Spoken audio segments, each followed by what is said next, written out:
welcome to Brian's Table Talks again. Hal's with me recording, and I greatly appreciate his endeavors here. This is our 13th episode, and we're glad you're with us. I want to talk a little bit about the moon today, that glorious celestial body that hangs above us in the evenings. It's a wonderful thing, isn't it? Poets have written about it, writers have dreamed about it, man has walked on it. Everybody will tell you how beautiful it is, and it truly is. You go out, we had a full moon this past week, and you go out and you look up, and it's bright, and you can see some little dark shading in there. We've often even talked about the man in the moon, or that maybe the moon is made of cheese. I mean, this lore surrounding this body is fantastic.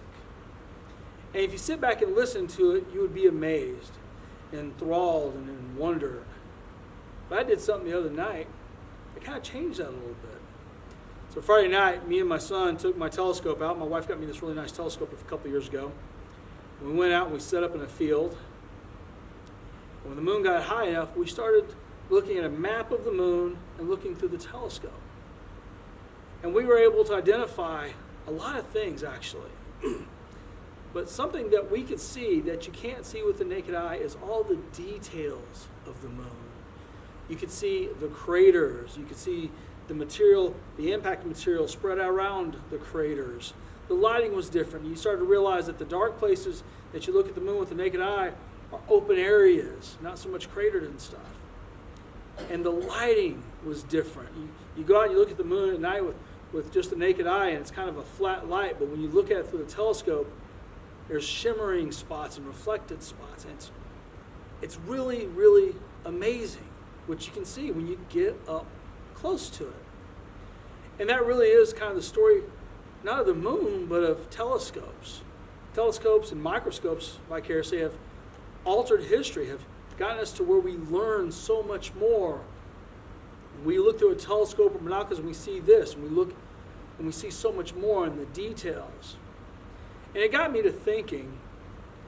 I listen to a lot of people, and they will tell me about this person or that person or this group of people and that group of people. And I got to thinking, what would happen if we got to know people with the telescope of our heart? If we stopped, took a little time, and got up close to them and got to know the details of them. And I reflected back on my life with the people I've gotten to know. And I've seen the good, the bad, the sad, the funny. But what I've really gotten to know when I get to know somebody is the real beauty. But it took time and it took effort to get a little closer. So I want you to think about that this week, friends. It's fun to hear about things, and poets have done wonderful jobs throughout the ages of talking about celestial bodies and humanity and everything else.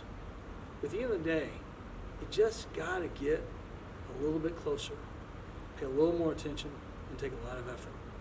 And when we do that, then the real beauty in nature and in humanity, in other people, we'll see it. And you know what? It really is worth the trip. So until next time, I'm Pastor Brian, and this is Brian's Table Talks. May you have a peaceful and blessed day and savor every moment. They're all gifts from God. See you next time.